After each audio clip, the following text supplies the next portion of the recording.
very special guest with me, and I'm at a very special location in southern Ontario. We are in the heartland of the Canadian wine industry, and I'm here today with a very special guest, Don Ziraldo, arguably the person who created the industry in Canada.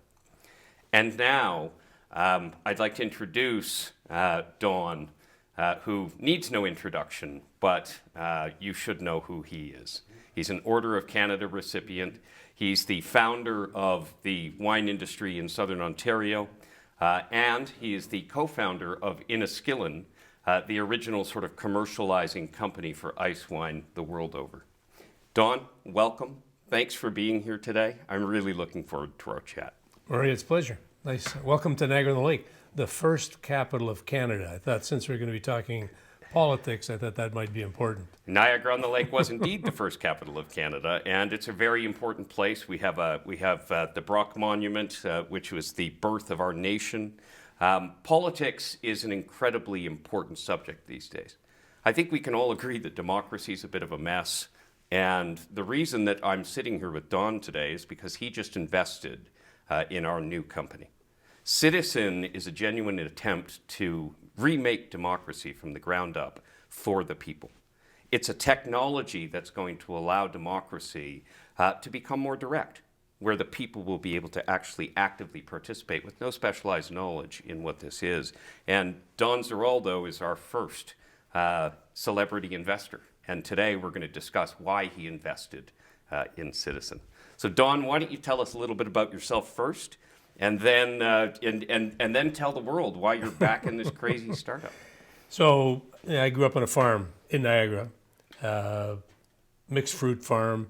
And how I got involved in the wine business, I had this Austrian guy show up at the nursery because I decided after university that I would start doing some growing of grapevines, but not just the grapes that were growing here, which is the old Robusta grapes, which is Concord, right? They made great jam, made pretty good baby duck, things like that. Decent juice. Decent juice. But as far as wine, the world is Vitis vinifera. And Vitis vinifera is Chardonnay, Pinot Noir, Cabernet Franc. So I thought, coming from northern Italy in Friuli, where I'd visited numerous times, I thought, they grow grapes there, and it's right on the border of the Alps. It's cool climate. And then Kaiser, who was the individual who visited me to buy some grapevines that didn't taste Canadian, which really simply is explained by the Concord grape has a methylene the foxy flavor. Right. The Italians describe it as fragolino, which means kind of strawberry. Yeah.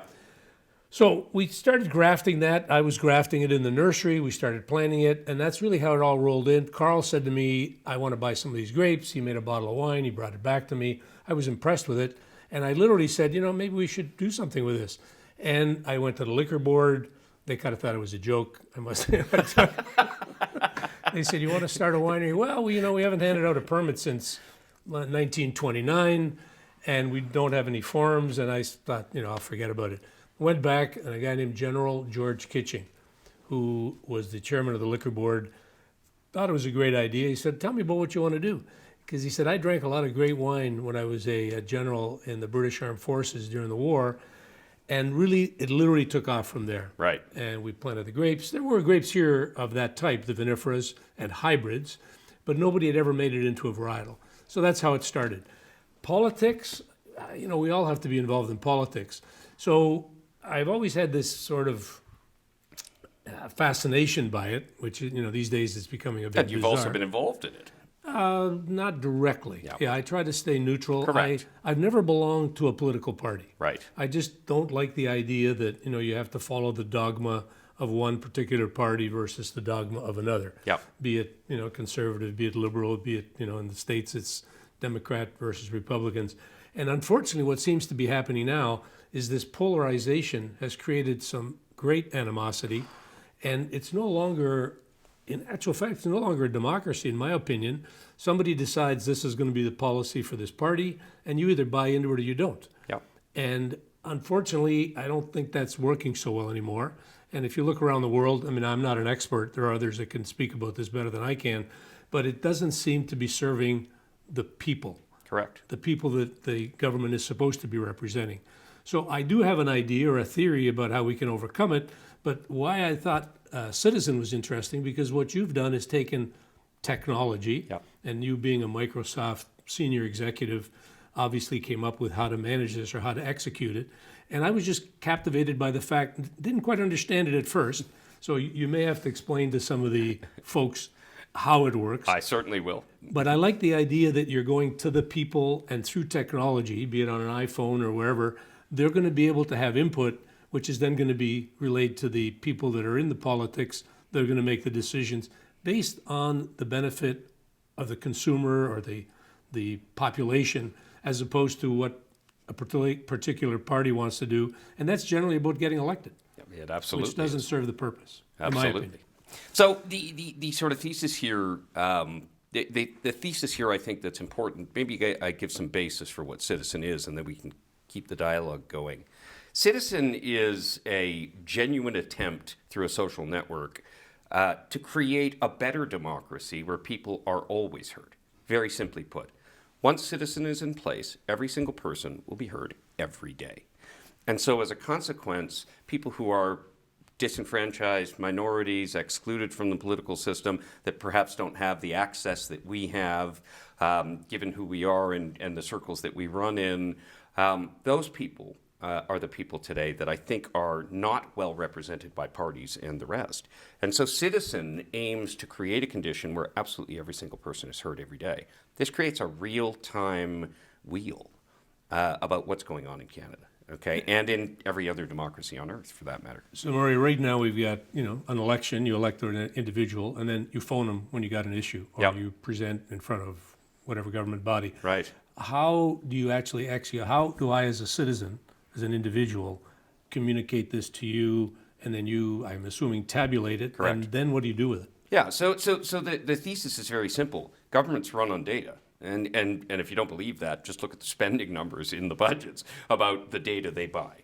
Every single decision that a government makes, whether it be cabinet or an MP or the prime minister himself, is informed by that data, and the decision pivots on that data. If you can build a better set of data that is more accurate and more predictive, which I think is what's absent in all of the other data sets, you find yourself in a position where the government has no choice but to listen. And I don't mean that they're coerced. I mean they have every incentive to follow that data. The data is what makes government decisions. And that data, this data in Citizen will be the most predictive data set that has ever been created for every polity on earth. Polity meaning a country, a state, a city. So one thing that just popped into my head was the data that was misused Yes. in some of these latest elections. That was a problem, a concern. Yes, it was. How are you going to address that so that you don't get that kind of bad situation occurring again? Yeah, Cambridge Analytica was actually part of the genesis of Citizen because it was an actual scary moment in time where a huge data set was misused against people. Their personal preferences, their sexuality, their religious beliefs. Now in Canada, that's not a big deal when that stuff breaks out and people find out what your beliefs are. But what if you lived in a country where your rights weren't respected? That data that came out in Cambridge Analytica had the potential to do that. So we never want data to be misused. And I don't think Facebook intended for that to happen. But at the end of it all, it did happen. Okay? We think data sets need to work in service of the people. And so whatever data set, 13% of all traffic on social media is people complaining about government or expressing their beliefs in government, but it doesn't do anything. Okay? Yeah. Even the great platforms on earth like change.org, the Facebook Founders Brigade couldn't get this done. The way we're going to change it is we're going to make the data work for the people. And the way we're going to do that is that once you, the investors that have backed us, we've built this corporation, we're going to sell each country to its users. And there will be one shareholder that will hold it in trust. So that data will actually be owned by the people, and they will set the policies for interrogating that data. Now, and when it's theirs, they can do whatever they want. When you say they, who's they? The people. The users of the app will control the privacy policy, the data sale policy, the data use policies, the community guidelines. The entire platform will be governed in the same way we hope the platform will govern a country. The platform itself will be governed by the people. And we, the executive, the officers and directors of Citizen, will work in service of the people And what's really cool about this, and the reason I wanted to sit down with you in particular, is you're putting, as a big man, a big CEO, you were voted CEO of the century. Okay, this is no small thing. You're putting your money where your mouth is in backing this thing. Okay, when you do that, you expect a fulsome return. But you're actually making a better capitalism in the doing, because you know that this corporation will be sold back to the users eventually. Now, you'll get paid as a consequence of that return, but they will then benefit from your capitalism in building a better democracy. And this is really important. Democracy and capitalism go together because they're the original humanist ideals, okay? Democracy is the way you don't have slavery, okay? You have individual rights. Capitalism is the way you express that freedom into the world by having a unit of resource trade that we can do. Money is just a means of trading. So you sell incredible wines. We have this wonderful ice wine from Ziraldo, ice wines. People want that, and they want to pay for it. Well, we want capitalism to work for the people, and your actions have enabled that to happen. The capitalism and that works nicely. I'm really not interested in the return on the financial side, because I do that in business. Yeah. The reason I'm investing is because I believe in what you're talking about, and it fits into this theory or this thesis that I have that we'll talk about in a minute, Sure. which kind of really led me to really get engaged with you.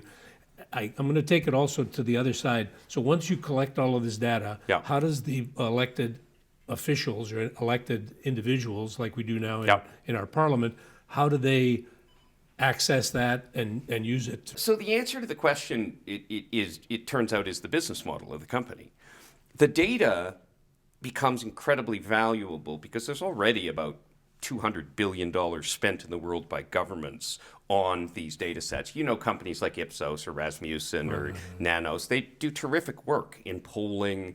But polling, by definition, I'm an economist, it's a statistical game that allows you to make predictions. And fair enough. Yeah, like throwing darts at a dartboard. Well, certainly we think as economists, that's what we think. My professor told me that when I was in my first macroeconomics classes, that, your predictive ability in economics is roughly equivalent to your dart throwing ability. So the nature of the company is that we want to sell the data. And if we actually sell this data, by virtue of the fact that it is mathematically measurably better than all other data sets that are out there, we will arguably disrupt the $200 billion industry the world over, lobbyists, research, polling companies, because at the end of the day, we will have the only real-time database about what people want in the country.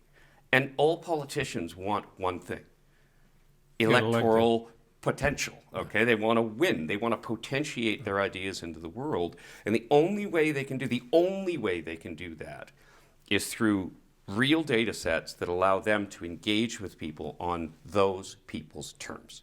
And once you have that prescription, the most interesting thing happens. You no longer have to electioneer. You no longer have to gerrymander. You no longer have to play games to win. You just have to do what the people want. That leads me to this discussion. I talked to you about I'll call it a thesis. Yes. Okay? So for the last, 5, maybe 10 years, I've had this bizarre idea that if we were just to remove the political parties from government, Right. then individuals would elect representatives, Yes. the same people that we now elect, but they don't have to be filtered by a political party. They don't have to be ingrained with the policy of that particular party, be it NDP, Sure. conservative, whatever the case may be. So you then elect the individual. He does not belong to a political party. Yeah. And yeah, of course it'll cause chaos, because then, people are going to have to make up their own minds, but they're going to listen to the individual. Correct. And their only purpose is to serve the public. Yes. Not to serve their master, which is their political party, to get elected. And listen, you know as well as I do, people say things, and these days, if the conservatives say something, the liberals are going to do it different, and vice versa. The prime minister now says something, and the best example is this whole thing with COVID. I think the prime minister should have never given it to the provinces, because the provincial conservatives are going to oppose whatever the federal liberals say for the simple matter of principle. It's not serving the public. No, And it's if you- harming them, in fact. And look, I don't know if you've ever been to question period in Parliament, okay? Occasionally. What is the purpose of question period these days?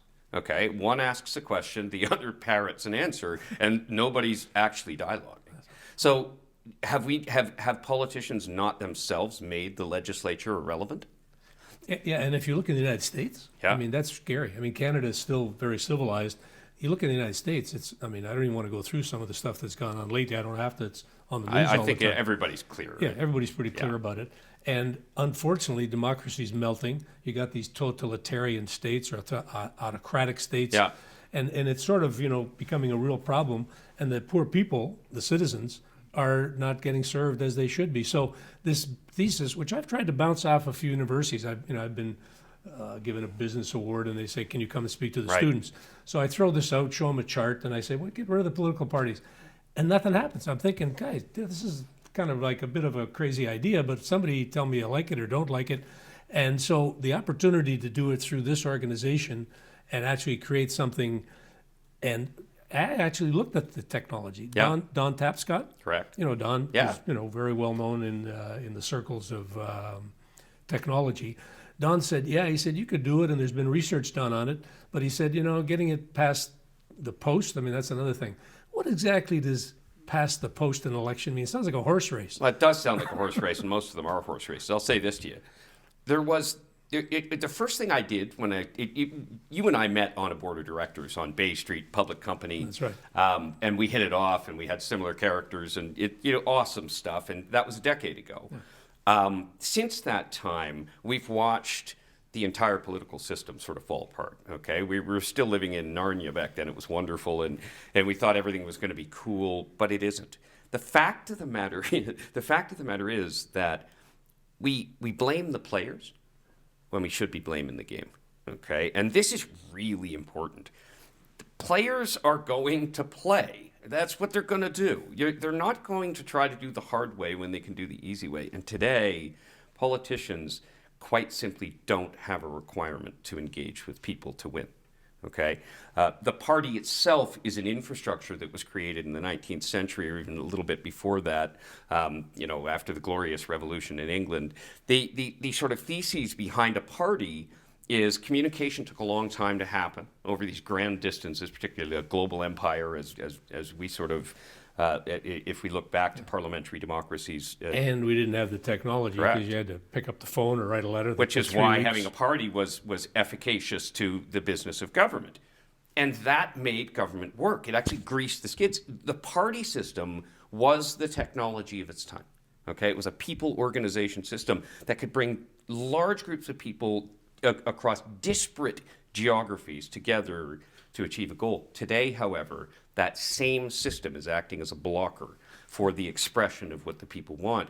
And when you block, you can fool some of the people some of the time, okay? And that's what's going on. When you block the people's will for too long, the system starts to break apart. And then you get revolutions like with the French, the American.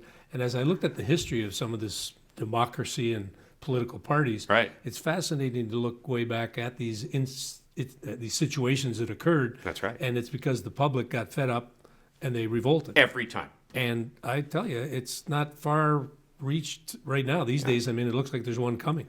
Because there is one coming. And you and I are both self-made people. We both grew up sort of,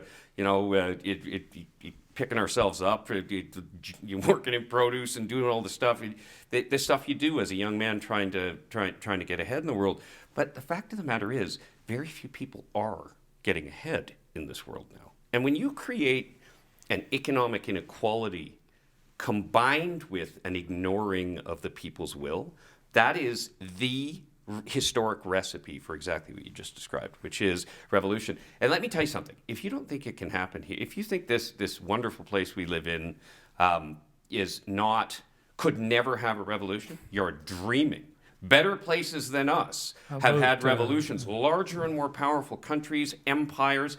In fact, every single polity in history eventually faces this truth. I don't want to highlight a bad situation, but January 6th, that was about as close as you're going to come in the new world democracy. So, and I, as the CEO of CITIZN, I don't intervene or comment on sort of whether it's good or bad. But let me say this. When people are thinking they're revolting, and the people of January 6th were there thinking they were revolting, okay, and that this was the revolution, that should give you pause. And you should ask yourself, why is it that regular people have decided, whether or not you think it's right or wrong is irrelevant. The fact of the matter is, people went to the Capitol thinking this was a revolution. If that's how they feel, we're failing them. Okay? And something's got to change. This on high political way, I'm fancy and I ignore the regular people. I was an ex-Liberal Party sort of, electioneer, volunteer for campaigns. The job in those campaigns is to sort of corral and manage and get people to support the candidates. That's become increasingly efficient. There was even an interview that was done on TV where they talked about the efficiency of vote getting. I don't like the principle that vote getting should be efficient. I think that there's something wrong fundamentally when you look at people and you just think of them as a vote. That is not a society, okay? That's a mathematical principle, and it causes more problems than it solves to be thinking in those dramatically simple terms. And we've got a solution to it. And Murray, how are you going to execute this? Because you talk about putting this organization together. What's the next steps? So the next steps, people have asked me this. I've been assembling a cadre of what I call ambassadors in the corporation, okay? Although this is a for-profit corporation and we are going to marry democracy and capitalism into a great entity that's going to change the world, fundamentally we still have to make people feel that that's a credible engine. Right. And the way we're doing that is by creating one ambassador board in each country and launching country by country. Now, what is an ambassador board? Well, an ambassador board has people like you on it that are what we call the good and the great of a society. The job of that ambassador board is exactly the same thing as the constitutional conferences, the Quebec and the Charlottetown conferences that happened in the 19th century to create the Canadian Constitution. You and your peers in the ambassador board for Citizen Canada are responsible for creating, and by the way, I haven't invited you to the board yet, so I'm getting to it. The board itself will be responsible for writing not the articles of incorporation, it is a corporation, but rather the governing charter that will supersede all other controls in the corporation, making us obligated to work for the people. Okay? Now, this doesn't hypothecate shareholder return, this doesn't hypothecate any of the things that we can do, but it does mean that I, just like a parliamentary system, will sit in the bottom, in the Commons, and the people will sit above me, and their representatives are the ambassadors in our company. Those ambassadors will write the Constitution, all of the privacy policies, all the data sale policies, all of the data use policies, all the community guidelines, all of the censoring if it has to happen, all of the sort of punishments if you have to have those in the system, like Facebook jail or something like this. We're starting to get these funny punishments now in social media, and they're really hurtful to people if you get kicked out for a month. You get blocked for a month, and then you're like, oh, I can't talk to anybody. And so the thesis behind it is, the way we make this work and the way we make it credible is we give this to the people. And then how do you translate that to the elected officials? Correct. So the business model is the method. The data set is the output of this whole beautiful thing that we're creating. That data set will be made available for sale on a membership basis. So if you know how LinkedIn works, you can buy a premium membership, recruiter, sales guy, job seeker. Well, we're going to have similar membership tiers that go from sort of a regular political interested person to a super pro that requires the ability to interrogate the data very deeply, to dig down and to understand. So like, for instance, somebody from a political party like the Greens or the Liberals or the Conservatives, they'd buy the pro membership, be something like $1,000 a month. And me, who's sort of I'm a super politically interested guy, but I'm an individual, I'd probably buy, well, I'll have the pro because I'm the CEO, but I would probably buy, if I wasn't the CEO of Citizen, the individual membership that allows me to interrogate and understand that data so I can educate myself. But that business model creates an average revenue per user that is, roughly speaking, at the same scale as most social networks. So you could expect in our social network, in the West anyway, the democracies, because there's more money there than there are in the others, you could expect the sort of average user to generate about $150 a year in revenue to the corporation. Now, here's the trick. Now, sounds all great, right? You're the investor, you get all your money back, but they're just going to get a better society? No. Once you are paid, once we sell the corporation, so that means you, the investors, are paid back, Citizen Inc., the global company, the software company like Microsoft, will have subsidiaries around the world in each country. Those subsidiaries will ultimately be owned by the users. So they will not just have control over the charters and the constitutions of those countries. They will have the shareholding, one shareholder in each country, and that shareholder will be obligated to govern according to the articles and the constitution and all of these sort of things. This eliminates the entire issue that exists in social media today. Who controls the data? Who manipulates who? Who does what? That's a big issue now with privacy, right? Because they own it, and like you have no say in it. And although you can delete it, there's nothing else you can do with that data. That data is theirs. They can do what they want. And by the way, I don't criticize, I want to be clear on this point. I don't criticize social networks for what they've done because I think we focus too often on the bad and not the good.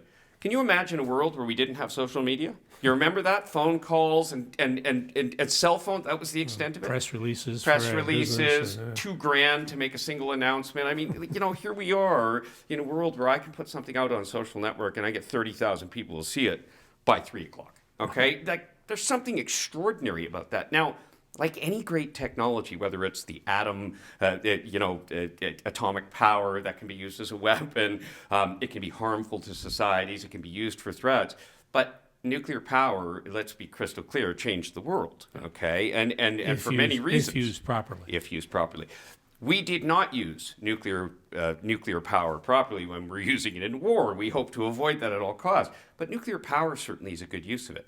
We theorize that these massive data sets, if put to the right purpose, can do a wonderful thing for the world, given the scale of what these social networks can offer.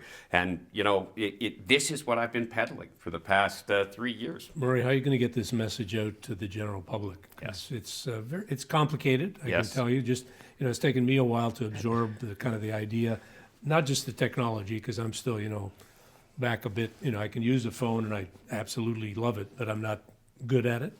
So how are you going to get the message out? And then what are you going to do? Because you're obviously trying to raise money for the organization. That is correct. So how are you going to execute both of those? Yeah, well, the answer to that turns out that it's the same thing. In the old days, you and I have raised lots of money for our corporations, tens of millions of dollars, and the traditional way to do it is to go see people who you're networked with, that are wealthy, to make a presentation, to pitch the investment opportunity. And, if you do enough of those, you might get a certain percentage of them that write checks.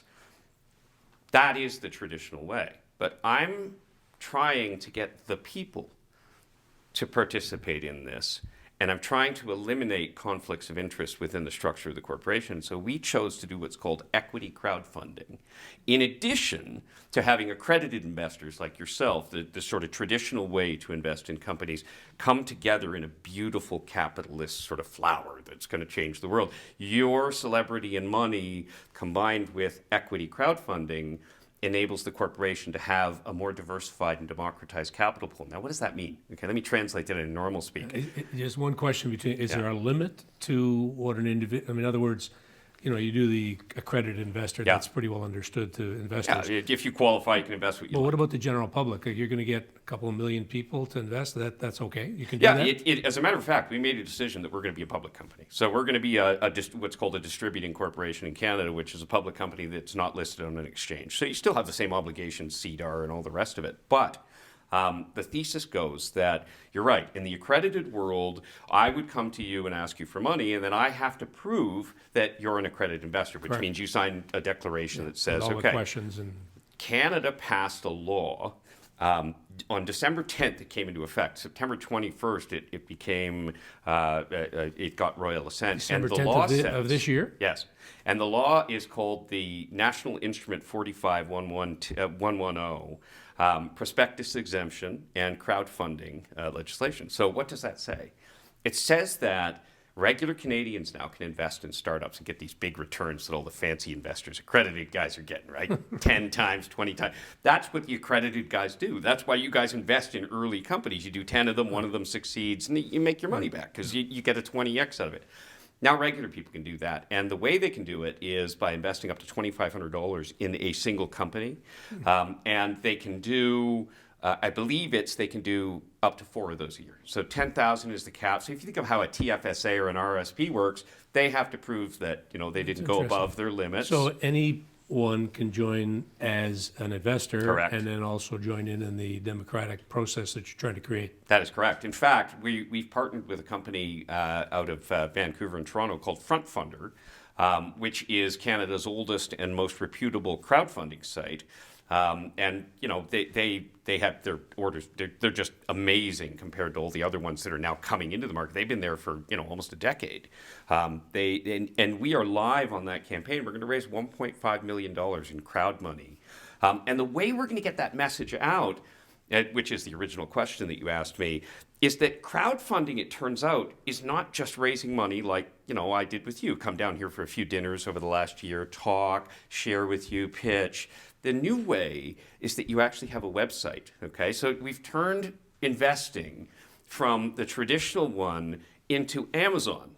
We've created a Shopify for investors. We've created a place where people can go and they can read about it, they can listen to a video, they can hear me talk, they can see my investor pitch, they can understand fully what the business is about. And if they want to invest, they can just click. And right there, they go through a process. You have to do KYC, of course. You have to do financial compliance. There can't be any cuckoo money that comes into it. It's a fairly simple process. Very simple. 9 minutes it takes. And you can drill down into the process. Correct. If you want a little more information or a lot, you can always get it online. That is correct.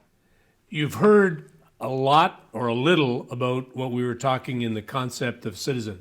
So I'm going to ask Murray to sort of give you a pitch, I'll call it, so that you have an opportunity to invest in the organization, and hopefully we can create this very dynamic democracy that is serving the people, not the political parties. Absolutely. To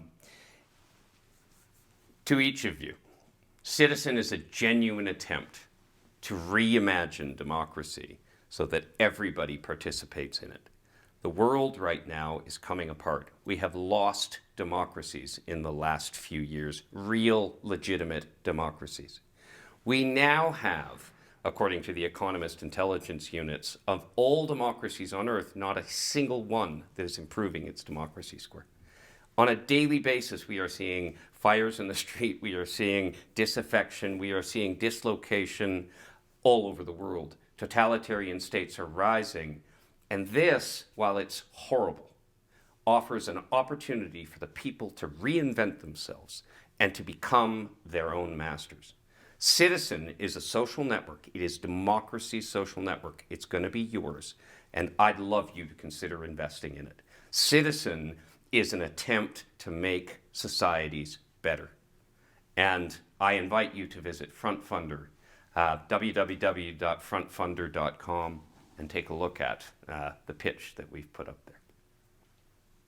Murray, can we toast that with a little bit of Ziraldo ice wine? You're a man after my heart. I'd love to. Cheers. Thanks for having me today, Donald. Good luck. Thank you, sir.